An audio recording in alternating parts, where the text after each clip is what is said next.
Bonjour Chloé. Où c'est que vous travaillez, Fabien? Dans un ESAT. Un ESAT. Ça s'appelait comment avant?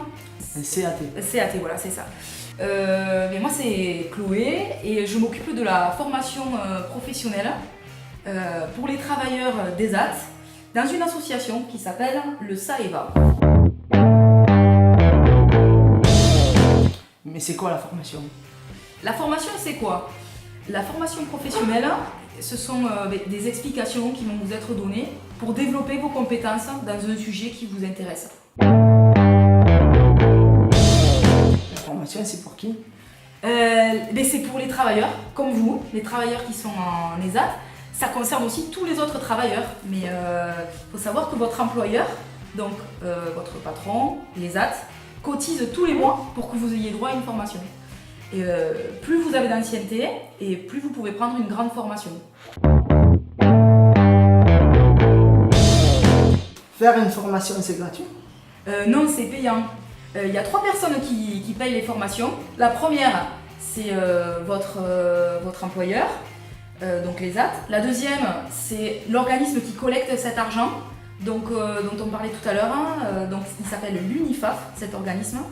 Et la troisième personne, c'est vous, puisque c'est à vous que va profiter la formation dans votre vie professionnelle et aussi dans votre vie personnelle. Donc, il y a 3 personnes qui financent.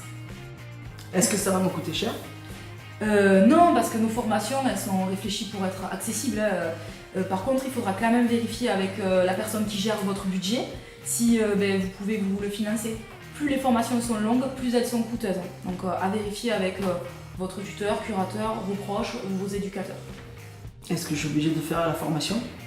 Ah non, il n'y a pas d'obligation pour faire la formation. C'est sur la base du volontariat. Voilà, il faut en avoir envie et puis il faut se signaler surtout. Voilà, tout simplement. Qui donne la formation?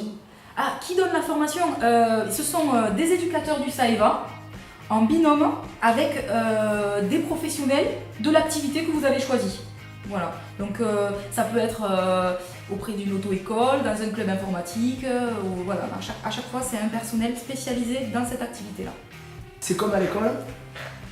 Non, pas vraiment. Il y a une partie théorique où on se concentre, on mémorise, on travaille dans une salle. Et il y a une partie pratique où on va sur le terrain et on expérimente vraiment les choses. Ça se passe toujours en petits groupes de manière à ce que vous vous sentiez à l'aise et que vous compreniez facilement.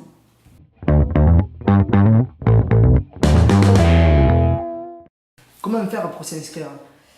Pour s'inscrire, vous vous signalez, on vous rencontre, on vous fait passer quelques petits tests et ensuite on détermine si vous pouvez vraiment faire la formation que vous avez choisie. Donc c'est en 3 étapes? Oui, en 3 étapes. On vous rencontre, on vous évalue, on vous donne la réponse avec la date de démarrage. Vous allez me répondre par oui ou par non? C'est définitif? Non, c'est pas définitif, mais bien souvent les participants demandent une formation qui est compliquée pour démarrer. Donc on préfère vous réorienter vers un module qui est plus facile et une fois que vous avez réussi, hop, on passe au module suivant qui est un peu plus compliqué. Sinon, vous êtes en échec, ça démoralise et puis aussi vous gaspillez de l'argent. Donc on a tout intérêt à faire les choses de façon progressive. D'accord, ça pourrait m'intéresser, mais des formations sur quoi?